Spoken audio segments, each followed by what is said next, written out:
in the United States. Good evening to everyone in Asia. My name is Craig Allen, and I am president of the U.S.-China Business Council.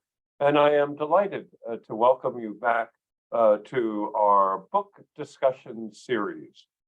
We look forward to bringing you timely discussions with authors who are contributing thoughtful analysis, and in this case, practical recommendations to the US-China relationship, especially with regard to multinational companies doing business in China.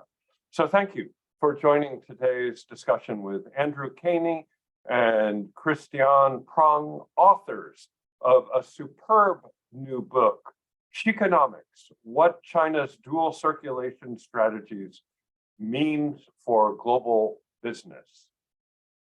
This book is published just this week by Columbia University Press. It is an important and insightful new book.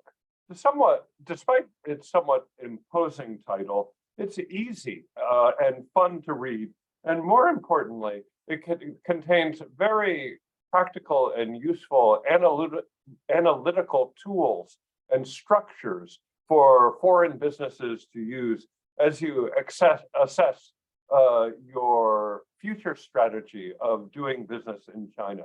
It's important for investors, it's important for businesses that import, it's important for businesses that export, it's important for everyone involved in the Chinese economy. And so I am grateful to Andrew and Christiane for accepting my invitation to meet with USCBC members and friends for this discussion on their most recent scholarship. Today's discussion is primarily for members and friends of the US-China Business Council, but it is being recorded and it will be rebroadcast on YouTube. We want and welcome all of your questions and comments over the course of the discussion.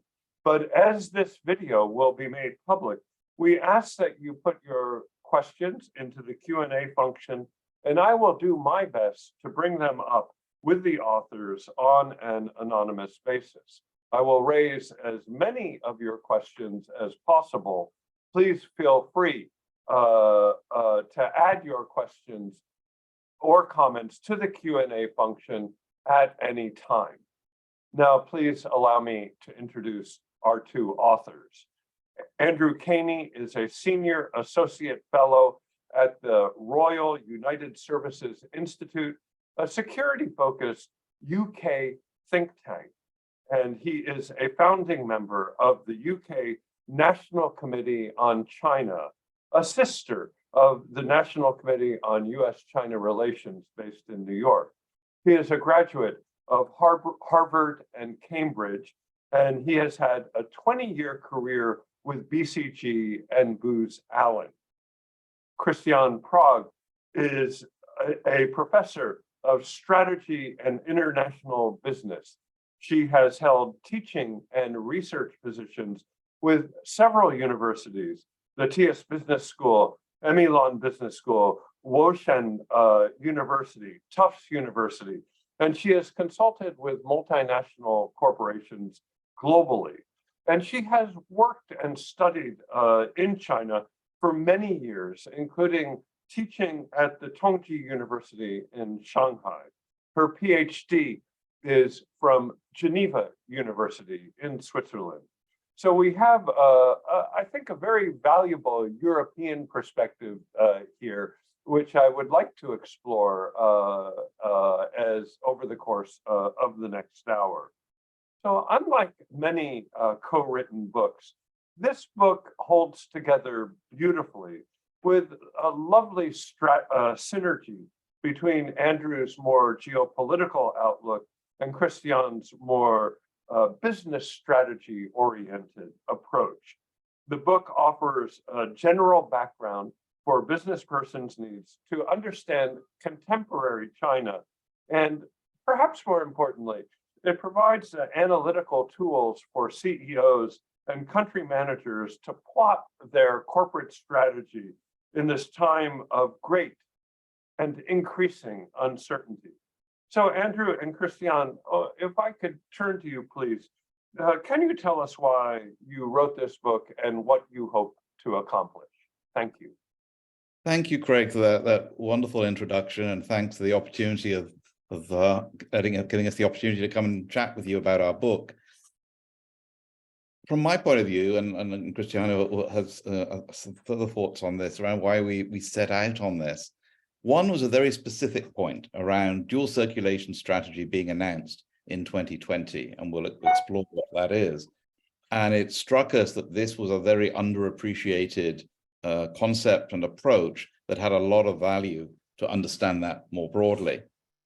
And at the same time, what we saw, and what we've all seen, I think, is a changing business environment in China, and the fact that a lot of things are now in motion, and that business people often don't have time to get into interest to get into the details of what exactly is happening in the political context at the national security level between US and China and other countries, and providing some sort of pointer for that and then a bridge to, okay, what do I need to do, could be quite helpful. Absolutely. So also thank you, Craig, for the opportunity. I guess from my point, what was important in writing this book was that there's an ongoing need for deeper China knowledge. And if you work as a manager, often you don't have the time to get into deeper reading and reflection. So we wanted to give an approach to inside knowledge that is very valuable to those managers, and also to give very clear guidelines of what can be done, even though this might be a little bit of a paradox, because you all know that things are changing all the time and there are no clear guidelines. So from a personal side, I was kind of inspired because the time I lived in my home country, Germany, I lived in Berlin, and Berlin is kind of the city that is condemned to forever becoming never to being. So this is kind of a similar idea that I see in China. So we always need to get into this state of becoming and keep our knowledge up to date. So this is kind of the idea to get together and write this book. Terrific. So we're going to explore some of those ideas over the next hour, and I look forward to that very much. The subtitle of your book is What China's Dual Circulation Strategy Means for Global Business. So let's start out with a very simple question. What is dual circulation? What are its origins?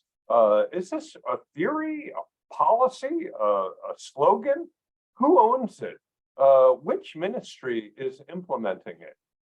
Let me kick off with a crack at that, and within there are indeed quite a few questions. At its simplest, dual circulation strategy frames things as there is this place called internal circulation, the Chinese economy. There's the rest of the world, external circulation. So those are the two circulations, and then there's how they link together. Now, this was first put forward as a strategy in public back in May 2020. Later, it was communicated that Xi Jinping had made a speech back in April 2020. But one of the things that struck me about it was the deeper underpinnings. And Justin Lin, a famous Chinese economist who served at the World Bank, wrote a very good paper in 2021 saying, well, what are its origins? Its origins are John Maynard Keynes, its origins are Adam Smith and Karl Marx, and exploring this concept of circulation in the economy, and so rooting it in something. But as ever with these Chinese phrasings, be they common prosperity or Belt and Road or whatever, what is it? A theory, a policy, a slogan? And we argue in the book that it's actually all three, and that probably the first two of those, theory and policy, are the most interesting. It's a theory because it's a fundamental way of looking at the world. It takes the world of the economy and says, I'm going to simplify this, and I'm going to simplify it by saying there's a dividing line between the stuff at home and the rest of the world, and then I'm going to figure out how they work together. And in many ways, that's nothing strikingly new, right? That's how much of the world has operated for decades and centuries. But it is a marked change from the past 20 years where we've been talking about seamless globalization. And it's also a change from the Chinese approach, which in the 80s was saying we want to join into the great international circulation. And now we're saying, no, let's focus on this gap. So that's the theory. The policy or the strategy is that strategy is about making choices. And once you've got the domestic and the rest of the world and the linkage, that raises some questions. Which is more important, home or abroad? And the current Chinese stance on this, and has been consistent since 2020, is we want to focus on internal circulation rather than external. Doesn't mean we're not going to do any external. It's where's the focus? And then what sort of world do I want in internal circulation? What would I like in the rest of the world? How do I want them to come together? Those are all strategy questions you can answer in different ways. During COVID, the decision was, I mean, not just in China, but globally, let's cut the people linkage. People couldn't go in and out. Goods still came in and out, but there was a choice made. And then finally, as we all know from sort of following what happens in China, a phrase comes out and suddenly every policy that's been considered for the past 10 or 20 years gets put under it. So hukou reform, or how do we help the rural areas? Suddenly that becomes a dual circulation strategy. Nothing's really changed just by saying that. What matters is the policy. So that's sort of what it is. And because that's what it is, there isn't really a single ministry. There's no ministry for dual circulation. There's no very detailed action plan. We might even touch on that, some of that. But it's more a steering guideline for how to think about the economic role of China in the world. From an international business perspective, let me just reiterate, it's not really new, because many emerging markets had this trajectory that they were focusing on the internal market. So they kind of engaged into internal internationalization by inviting foreign companies to come to their home turf and to learn from them. In the second stage, they were going mainly to export to other emerging market countries where they were still low on the value chain. And the last step is to elevate their own value chain and to produce high value products that then could be sold to other Western countries. So this is not really new. I guess the challenge is to see where dual circulation actually departs from this idea. And one thing is probably that there's no fixed relationship between internal and external cycle, but this is fluid. And this makes it very challenging for many Western people that like to think in clear categories. Well, it's very important, though, because every multinational corporation is in between internal and external, almost by definition. So I think it's very worthwhile to explore this more, as you do in your book. So thank you for that.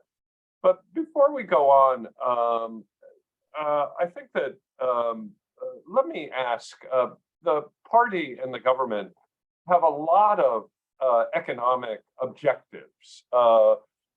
We could include high quality development, common prosperity, and self-reliance is also mentioned. I would note that that during the Party Congress and the more recent People's Congress, that dual circulation was reaffirmed along with these other goals. How do you see them fitting together? I think that's it's part of the ambiguity as always. One can tell a number of stories around this. The one that makes the most sense to me is that these other ones, high quality development, common prosperity, self-reliance, talk a lot about what sort of internal circulation do we, China, want to have, and what are our ambitions for external circulation, what are our ambitions for the role. So high quality development is in distinction to just high pure growth rate in the past. The party has been talking about it for a long time. And it's saying we don't just want to focus on a GDP number, we want to focus on the sustainability of that, which may be around the mix, so the increase in consumption domestically, as well as on issues such as environmental impact. Common prosperity, probably of these three headings, is the one that has been the most debate about it. Is it a political slogan, a cheerleading? So again, who could argue against common prosperity? It's everybody needs to benefit. There are challenges in China around income inequality, rural-urban divide, and so on. And yet also very clear signs from the Chinese leadership that they do not want to replicate a Western welfare state. They're looking for individual endeavor to be the main determinant of success and material outcomes. And so again, that's a question around redistribution and support within the domestic economy. And maybe of the three, self-reliance is the one which most directly impacts the current situation. So the two arguments for putting the emphasis on internal circulation are, one is a simple one in a sense: China's a big market. And as Christiane said, the way that other countries develop is they upgrade, they become more capable technologically, higher productivity, and people get better off. And that's just a very economic way of looking at how countries development. But alongside that, Justin Lin and others have talked about the need for self-reliance and technological development because of the challenges that China faces. From China's perspective, they see a world that, maybe, as Xi Jinping would say, threatening to contain China, that sees itself in a technological competition. And so in that situation, who wouldn't want to be more self-reliant? And so there's a clearer emphasis now on the Chinese side. We need to be not too dependent in certain key areas on the rest of the world. And in the ideal world, all these concepts turn into a vicious, or actually into a cycle that is mutually reinforcing each component, because people who get a good education, get a good job, they reinforce high quality development. And as Andrew said, it's not about being a welfare state, it's about individual engagement and to contribute to the amount of money that is available for discretionary spending. And this again turns on the economy. Okay, yeah, terrific. I completely concur that these work together and are compatible and form a pretty true mosaic of where the Chinese government wishes to go. But according to dual circulation, there's a domestic economy and an external economy, and I think that the plans for these two are kind of separated now. So what does the dual circulation policy imply for both the domestic and the external, and the nexus between trade and investment with foreign trade and investment with the domestic economy? I think one of the things that appeals to us about dual circulation, I think one of the reasons it's advanced by the Chinese side so much, is because of the increasing divergence in business environments. And as you say, therefore, the internal environment is quite different to the external environment. And we can capture this in the common phrase, the party leads everything in China. Very clear assertion that the party is playing a stronger role in guiding everything in Chinese society, and hence in the economy. And there are a set of priorities around particularly the technological self-reliance and leadership, but also, and here maybe more question about how will it work, the increasing role of consumption. And that sets out a vision where Chinese companies become more and more capable, they become leaders, they head up regional and global value chains rather than being the suppliers into value chains that are led by American or European or Korean, Japanese companies. And at home, the party has a lot of scope to shape that, to get some things right, get some things wrong, learn from it, but basically driving the show. That's not the case in the rest of the world, obviously, because you've got other governments doing those things. And so firstly, China there is about learning and adapting to the rest of the world. It's about choosing where to go. And we see the increasing growth to the global south in terms of exports as potentially business with the US becomes more challenging. But it is also, we explore this in the book, about how would China like to shape the rest of the world. Again, any country would like to design its ideal world and say, hey, let's have the world run on our rules. But of course, you can't do that because there are other people, it takes resources.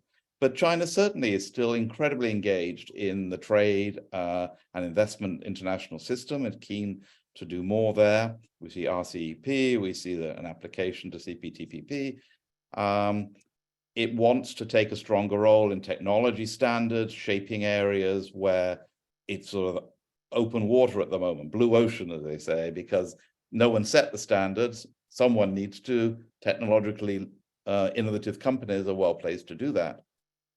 And finally, concerns about the US dollar, dependence on the US dollar, strengthened in the wake of the Ukraine and sanctions on Russia, recognizing that the renminbi is not going to replace the US dollar anytime soon at all, but are there just some ways of having some second best solutions for keeping things going? And so they are quite different, the way in which China can help shape the rest of the world and pick its shots versus where it's in control. And at least to start about what do China want from the rest of the world? In the phrase from Mao, how do I make the foreign serve China? And again, that's something any country would do, is saying, look what's out there. What do I need? What helps? How do I benefit? And there's a lot of talk about this mutual reinforcement. The reality, of course, is there's two sides to that.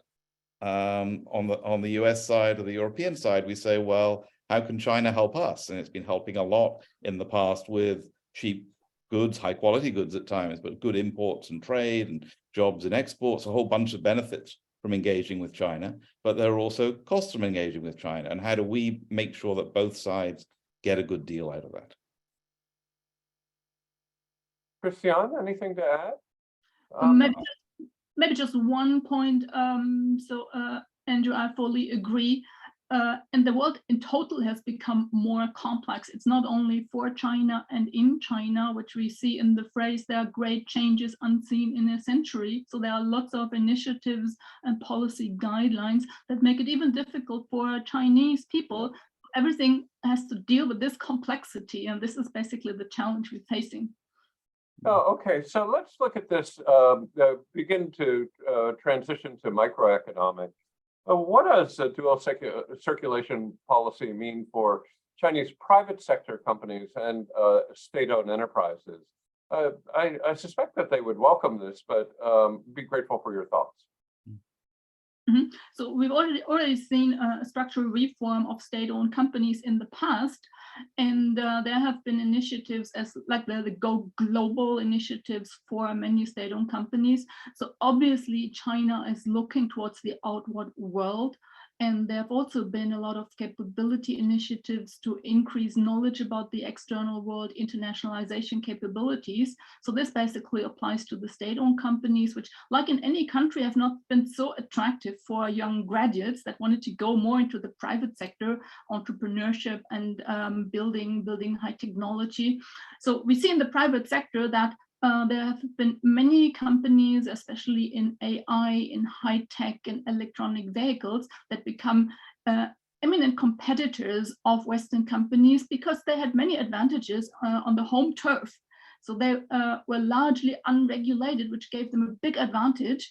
And naturally, this is hugely attractive for young graduates to explore, to experiment, and to shape pure industry sectors. So we see those two tendencies. At the moment, there might be a little bit a shift back to state-owned companies, so they're becoming more attractive. But again, this is a tendency we also see in other countries, especially if the economy is stalling. People like to have more security, they like to have safe jobs, and they like to see a clear plan for their future. So in a nutshell, I guess those two sectors are coming a little bit closer. But at the same time, we're facing issues of youth unemployment, where graduates cannot find interesting jobs in the future. So this links back to what we said before about common prosperity and the idea to create new attractive segments and sectors in the country. Yeah, excellent, Christiane. I agree completely that that state-owned enterprises are encouraged to take a bigger role, and that'll be interesting to watch. I think if you look at the Neihuan, or the internal circulation loop, clearly the Chinese government would like to see an increase in domestic demand, particularly from household spending at 38% of GDP and go higher, perhaps as 20 percentage points of GDP higher if they're able to. Do you see indications that that's actually happening? That are you confident about within the internal circulation that they will be able to increase domestic demand? A key part of the policy. Absolutely. I think it's a very challenging area for them. And it's a little bit back to this question of dual circulation as framework, strategy, or slogan. And that seems to be a bit more in the slogan stage at the moment. So it's quite interesting that we talked about domestic demand, domestic circulation being the mainstay. And yet, if you actually look at the GDP data from about 2008, 2009 through to about 2018, 2019, it was domestic demand that was driving the Chinese economy, and the external demand, the net export impact had gone down to almost zero and were negative in some years. And it's only really just in COVID and then through COVID, as domestic demand became really weak, that paradoxically, just as this policy was announced, external demand, external circulation has become more important to the strength of the Chinese economy. And then, to your point, the core point, Craig, as it were, domestic demand, they very much need to switch, and they want to switch towards consumption and household consumption rather than more investment projects, more infrastructure, and some of that's good, but it's got its limits, and people recognize that, and that's pretty hard to do. It's hard because you need to increase household income as a share of GDP, and that means basically squeezing profits. And there have been discussions in the past about restructuring state-owned enterprise holdings and so on. And then you need out of household income to encourage people to spend more rather than save. And that has a lot to do with confidence, and it has a lot to do about welfare, not welfare, more the health and pensions provision, and taking away some of the reasons why people want to save so much and giving them alternatives. And none of those things is straightforward. None of those things is cheap or easy to do. And we've seen little sign of that happening, really, I would say. And this is reflected in several external indicators, like, for instance, the low retirement age, the demographic changes, the former one-child policy, which has not really translated in practice into many more children at the moment. So all of this kind of supports or emphasizes that people are careful in spending more money than they used to before. And then there is a sort of challenge here. We look in the book at one particular speech by Xi Jinping on common prosperity, and he talks very clearly about how this is not about welfareism, it's not about benefits, but the, I think, understandable reluctance of China's leadership. They don't want to recreate a welfare state. It means that the idea of even just giving cash lump sums to people, which has happened even in Hong Kong, is just not seen as something that makes sense within mainland China. And as a result, it takes away another mechanism by which they could stimulate consumption. Even now, they're really working on the supply side. Yeah, I think from a multinational corporation perspective, we would hugely welcome expansion of domestic demand in China. That's the most important part of dual circulation, but it's a part that we don't see a lot of effective implementation yet. Let's hope that changes. Let's go on. You quote, you study Xi Jinping's economic policies very carefully, and I appreciate that so much. Then you quote his January 2020 speech, where he said that, quote, China must tighten international production chains dependence on China, forming powerful countermeasures and deterrent capabilities based on artificially cutting off supply to foreigners, by the translation that you use. Can you discuss that? I think it's a very interesting quote, because there's a lot of discussion in China, in the US, in Europe, how in China, we need to reduce our dependence on others. There's very rare that a leader comes out and says we need to increase the dependence of others on us. Now, I think it's important to note that I think this was printed in Chosha, where it was printed, there was a footnote to it to stress that this was for the deterrent basis. They're making a communication that we're not planning to build this up so we go out and start offensively making use of that dependence. But as we know from a parallel to nuclear weapons, that's a sort of sometimes a distinction without a difference, that both sides has this capability, and then they are seeking to deter one another from using it. But certainly there's been a lot of discussion. The US has moved against advanced semiconductors into China, and question what could China do in response? Obviously, if you're leading China, you'd like as many options as possible, and that's the logic behind the statement here, I think. And very often it seems like a communicative tit-for-tat strategy, proposedly initiated either by the West or by China, but it's obviously not meant towards escalating any route towards the other. And especially if we look at specific sectors or specific figures, China really depends on the West, and the West really depends on China in different industry sectors. So for instance, rare earth or power generation or hydrogen storage, where dependence rates are above 90%. And if you look at China, we see semiconductors most prominently, but we also see others like machinery or food. So in the end, it's a mutual interdependence when nobody can risk breaking apart. That's excellent. Thank you. So let's for the second half of our discussion move to implications for multinational companies. And so what is the impact of dual circulation and other Chinese policy priorities for multinational companies? Does it depend on the sector? Christiane, you just said, food is different, and I agree with you completely. So if we look at dual circulation, is it possible to say which sectors benefit and which sectors might not benefit? Well, certainly it depends a little bit on the time horizon.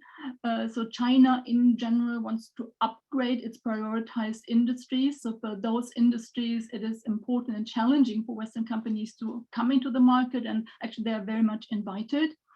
But it also creates a very strong competitive base. So if you look at med tech industries, for instance, where you have many companies that are upgrading very fast, so they become local competitors to global companies, which in turn challenges them to also get better and better and better. Then we have other sectors, obviously, where there is low regulation. So we were talking about AI before, high tech. So there's a lot of data access, and they can easily get local talent, which is still difficult or is difficult for foreign companies. Equally concerning foreign talent, but also local talent for Western companies. This used to be different in the past. Obviously, there are good chances for consumer industries and, for instance, tourism. So they cope spending for more demanding and more educated consumers. And this especially applies to industries that are positioned on the high premium segment. So here, I would say the term is really high premium luxury products that benefit from a country of origin effect. So if you talk about champagne or whiskey or stuff like that, so obviously there has been and there will be a huge demand. On the other hand, we also have industry sectors that stay off limits. So in energy or telecommunications, so consumption is not really affected at the moment. Yeah, I was just going to say on back to your prior question, really, Craig, about consumption, that if this worked out on the consumption side, there'd be very large opportunities for multinationals. Not so much sign of that at the moment, more just as a standard, the ongoing growth that we've known and enjoyed in China, but not the step change. Whereas in the more sophisticated areas where China's seeking to upgrade, there's a lot of money, Chinese money, government money going to support that, steer that. And it's really then a tough question for the multinational. Do I want to engage and support Chinese policy, which is creating these more capable local companies? And I may well make some business out of that, and I'll in many ways be welcomed. Please bring my intellectual property. But what one's doing then is seeding the competitors of the future, and we know that that's incredibly effective. There are some very strong Chinese competitors out there. And so it's more down to how do I, as a multinational, see that balance and see the midterm developing. And so let's explore that a little bit more. Can China's industrial policies, let's say the semiconductor industry, be seen as an instrument of dual circulation? And I'd be grateful for your thoughts on if you think that these policies will be successful. And what is the implications of this for multinational corporations inside, both in the inner loop and the outer loop, if you will? So complex questions, I believe, but I'm grateful for your thoughts. Maybe some initial reactions on the semiconductor. So certainly very much part of this is what sort of domestic circulation do I want?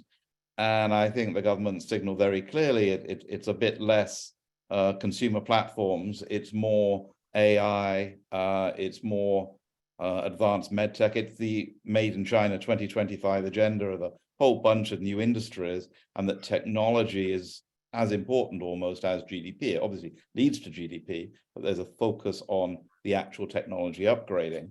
Now, will that work or not is always the $64 million question. We know that China's been trying for a long time in semiconductors, hasn't quite worked. We know they've been trying a long time in aircraft, and it's been very tricky, making some progress. On the other hand, they lead the world in EVs, they lead the world in much of the renewable space in wind and solar, and it worked really, really well. And they're going to give it a very good try. I spend a lot of money. There's we quote in the book that at one point there were 20,000 new semiconductor companies being launched in China in 2020 or 2021. So there's lots of enthusiasm, there's lots of money around. Some of that money will go to places it shouldn't go, and some of the money will be put behind projects that fail, and then it just takes one or two to win. And there was some good analysis done last week around the changing composition of the senior Chinese leadership, and how more and more of those key leaders have very deep technical PhD experience in the relevant areas. And so I think they've got a good shot at recreating something which is a mix of top-down guidance and bottom-up competition, which has always been the strength in China. And they've got a big incentive to try. So I don't think I would bet against them. Christiane? What I find really amazing is they don't aim for quick wins, but they have a long-term perspective. So in a way, the constant dripping wears away the stone. So they know some point in time in the future they are likely to succeed. And if I talk from my experience at university, it's the same in education. So people work on high-level publications, and they know it takes time, and they accept failure sometimes for years on end. But in the end, after 10 years, after 15 years, they get their A journals published. So this is more or less like a mindset that they know they will succeed in the end. Probably this is also very influential if you engage into this route. Very interesting. Now, you note in the book, and let me quote you, that none of this points to a level playing field for foreign companies. It points rather to a playing field that consistently tilts and shifts. Could you discuss? We put that in because we're always talking, with some good reason, not to undermine the reasons behind it, but we in the West always ask for a level playing field. We need it to be fair. And there's some good reasons that the framing it like that, and WTO rules and all the rest. But if we look at in practice, what we're saying about domestic circulation, the party leads everything. China's developing for its benefit. The role that foreign business can play will keep changing. And in the early years, China welcomed in investment in intellectual property. There were tax concessions, investment subsidies, and so on. And then at a certain point, they said, well, we've had enough of that. We don't need that. You foreign guys should pay the same taxes as the Chinese. And the tax rates were equalized. And then now we still say we want to be treated as foreigners the same way. Well, do we quite? And I think we just need to be realistic about how does a foreign company, a foreign player fit in with the overall agenda for the Chinese economy. And sometimes that then brings benefits and sometimes it brings handicaps. And maybe the interesting question is that even a tilting business field may disproportionately advantage different parties, because it seems like Chinese companies are much more used to dealing with uncertainty. So some people have consistently told me, we don't need to learn about agility because it's in our DNA.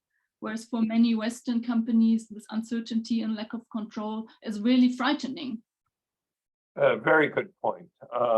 So let's move on to the practical business advice that you offer to multinational corporations who are dealing with a constantly unlevel playing field. And I like your typology, and Christiane, I think that this is largely yourself. Localizers, exporters, sourcers, and separators. Maybe you can kind of go through your typology here for a little bit and define the four, and maybe give some good European companies as examples in each category. Yeah, thank you very much. So basically, we distinguish between different functions, so sales, marketing, and distribution being done in China or outside of China. And the other dimension is that we focus on R&D, manufacturing, and operation being done in China and out of China, which brings us to a 2x2 matrix. And inside this matrix, we have four categories of agents or of companies. One is which we call localizer. So these are people that are in China and work for China, so they want to sell in China. And as their business has grown in China, the market has also been becoming more competitive, and company had to increasingly localize the operations. So what is interesting, if you look back at early companies in China, for instance, VW, so they operated since 1984, and they were asked how the situation in China is, and they said, quote, "We are convinced that this China will not become an interesting market, automotive market, in the next 24 years. But what did happen 24 years later was that China actually became the world's second largest markets in terms of units, and later even in terms of volume. So the localizers very much had to think about how to understand, investigate what consumers wanted. And in the automotive industry, this has become tremendously important in terms of digitization, digitized cars, which is a segment that is very different from the West. We also have other companies in the consumer industries like Coca-Cola or Starbucks that had great revenues in China. And more recently, and I think it was just a few days ago, we saw an advertisement from AstraZeneca. So they explicitly said, we are in China and we want to love the party. So this adaptation, this localization actually covers very different dimensions. Great. Exporters? So if you look at exporters, that are companies that export to China, but do not necessarily establish a significant operation in the company. So this could be niche companies from the German Mittelstand, small and medium-sized companies. It could be companies that have the desire to keep their technology outside the country.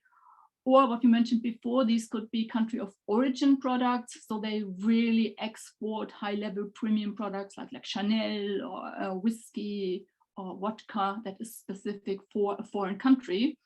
So mostly this is premium segment products. If you look at sourcers, so these are the companies that produce in China for the global market. And this has been very attractive in the beginning when China was the factory of the world, so low-cost labor, low-cost production. But this is increasingly under threat. So we see this for Apple and for other technical products. On the other hand, if people want to change the strategy, and we come back to that later, they will be looking for alternatives in the other part of the world. So let me be brief on that. And the last part is what we call the separators. So these are companies that either have never been to China or do not want to be in China anymore. So they actually think about decoupling or de-risking. And this might be in the nature of their business. So for instance, in defense or military operations, or it might be an unwillingness or incapability of being successful in China. So we've seen this in the fashion industry. Marks and Spencer's has not been really successful. We also saw this in retail. Tesco actually withdraw from the market because they couldn't get their foot on the ground. So it's interesting, Christiane, what I love about your analysis is that you note that there are elements of all four categories in many multinationals within China. So it's not, it's complicated by the fact that a large company will be all four of your, in all four of your categories. Or at least there's many cross-cutting or integrated companies. So, but models are useful, and we can all learn from your scholarship here. Let's talk about this in terms of dual circulation. What would be your general advice to localizers? Well, if you take a concrete example, for instance, from the sports industry, so Adidas has been a huge player in China, and they had significant revenues. At the moment, they're facing competition from local players, such as, for instance, Anta and Li Ning, and those two have become very famous with the Olympics. So many local consumers have shifted towards local products. And this means that foreign competitors do not only convince by their supposedly superior quality, but also how they appeal to consumers. And this means the whole marketing adaptation needs to change to incorporate the mindset expectations of local customers. And it needs to go much deeper into what consumers want. So if companies, Western companies, just go into the market with a certain arrogance that Chinese consumers want to buy foreign products, they will be completely mistaken. So they really need to elevate their understanding of what consumers want. So what would be your recommendations to the CEOs of localizers to increase their investments, increase their market research, increase their R&D in China?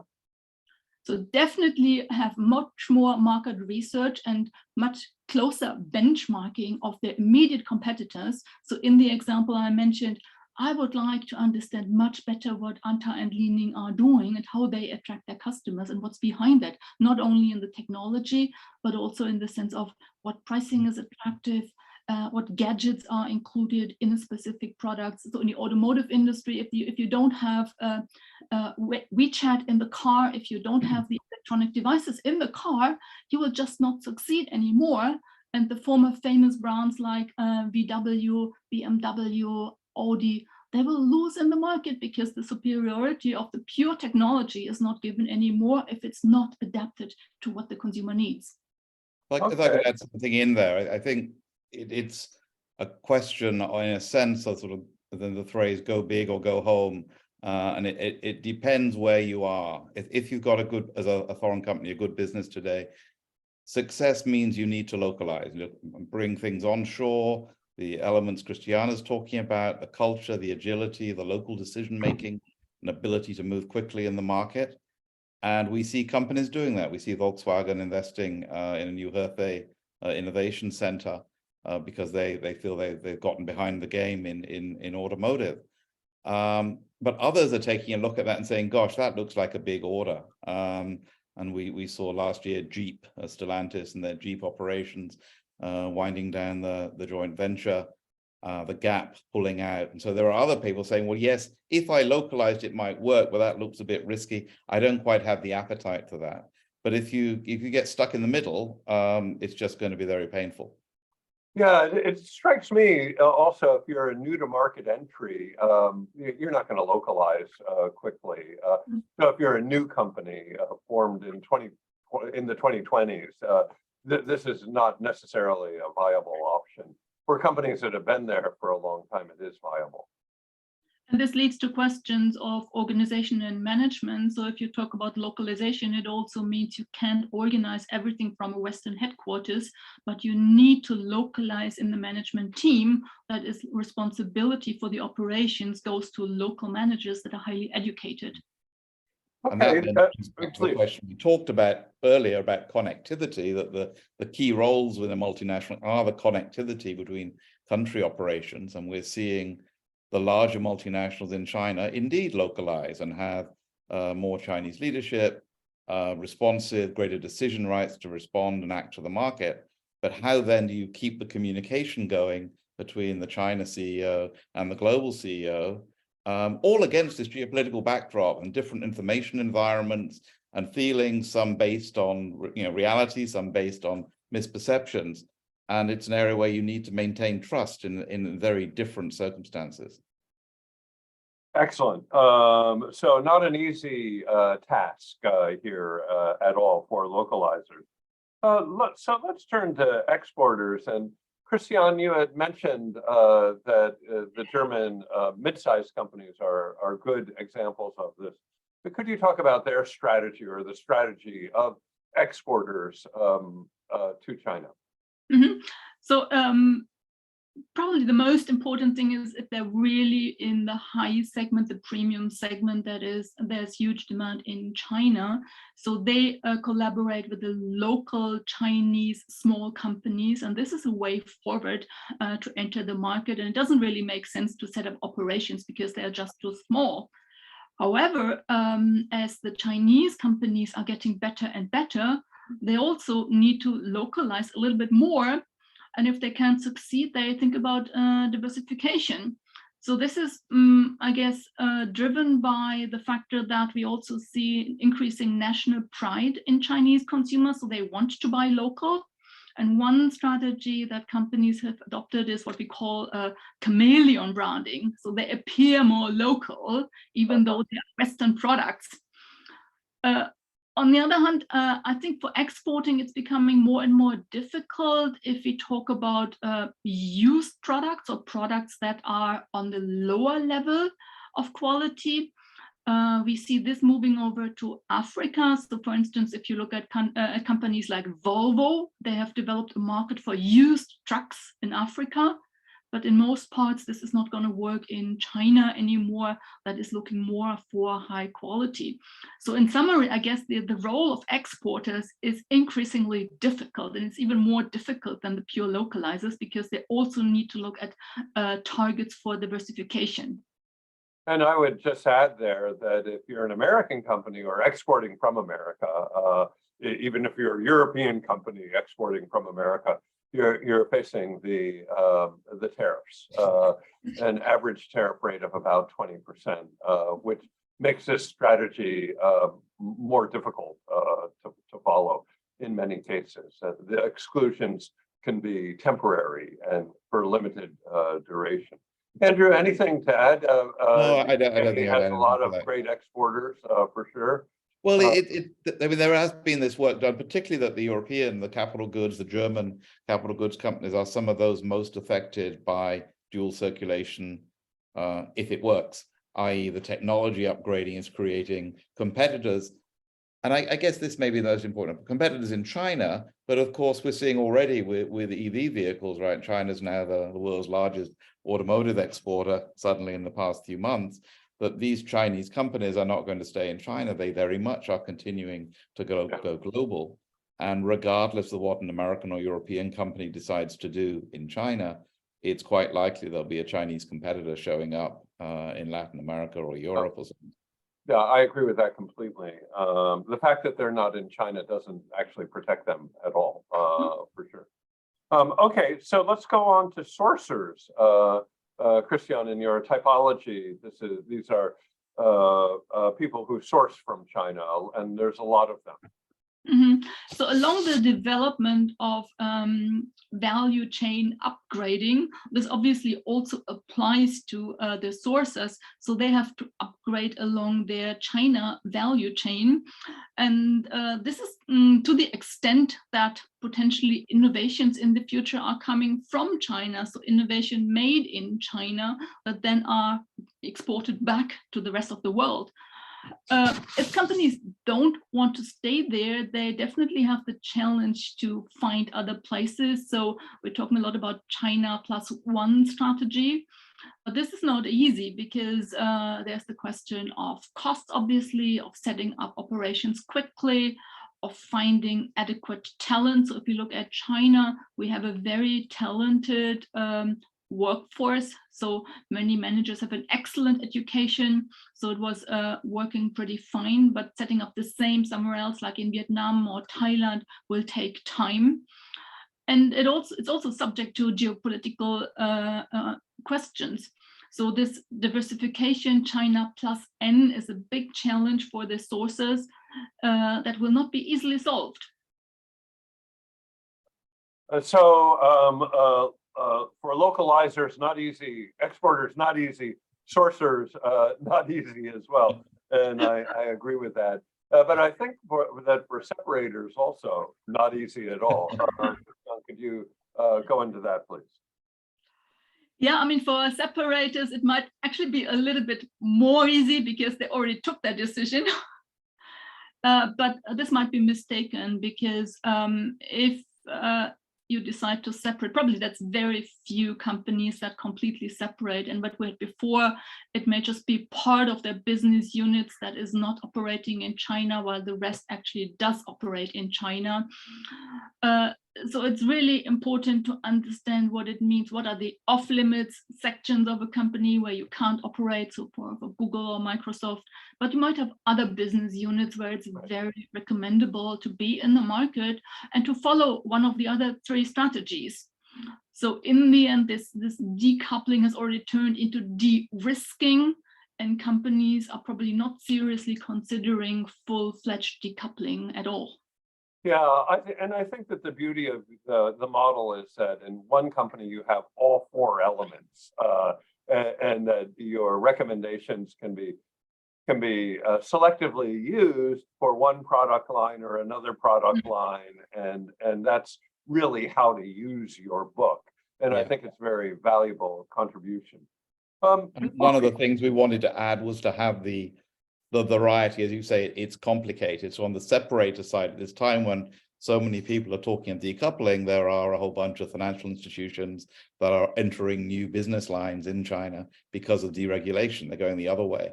And the time when Foxconn and others are moving, at least in part, out of China, BMW Mini has said, let's move EV manufacturing out of the UK into Shanghai. And so there's always, as we know with China, something going in the other direction. Can't simplify. Maybe a final word on the typology. I guess the challenge for companies is really, to use a modern term, to be agile, to get into agility, into adapting their strategies and to move around in the matrix, and not only for their corporate strategies, but also for their business unit strategies. I agree with that completely. We have just a few minutes left, and I'd like to offer you both a minute for closing comments. Andrew? What would I say? The China, you need to get into these questions of the role of the party, the role of national security, and how that fits in with making money as a business. And for many, I think maybe particularly Western companies, that's a somewhat new thing to do. Many companies say, we don't want to get into that. We're just here to make money and do business. What we've seen over the past 10 years is, yes, multinationals always wanted to contribute to China's development. Now they need to look more broadly about how things fit together. But it's not something that is unique here in there in China, because they face similar questions and challenges back at headquarters.